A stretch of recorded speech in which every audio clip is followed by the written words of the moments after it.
How you can make your Google Chrome faster on Windows 10. First of all, open Google Chrome and tap on the three dot at the right side of the screen and scroll down to Settings. Here on the left side, scroll down a bit and tap on System. You can see Continue running background apps when Google Chrome is closed. Make sure it is turned off and use graphic acceleration when available. It is turned on. Below System, you can see Reset Settings. Tap on it and tap on Reset Settings. Don't worry, your bookmarks, history, and saved passwords won't be affected, so you can reset your settings without any hesitations. After that is done, again tap on the three dot and this time go to Extensions.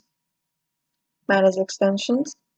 Here you may just delete the unnecessary extensions that you may have on your device that is making your Chrome slower.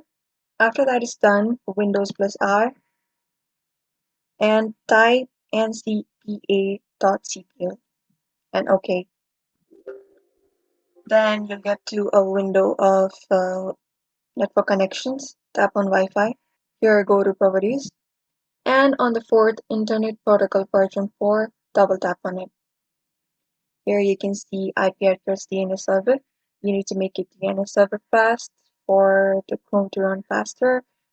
Type 888 on the primary DNS server and type 8844 on the secondary one and tap on OK. After that, close everything and restart your PC or laptop. Then you may see the change that your Chrome has turned faster. It is running smoothly and faster compared to before. In this way, you can easily make your Chrome faster on Windows 10. Thank you for watching this video. I hope this video was helpful to you.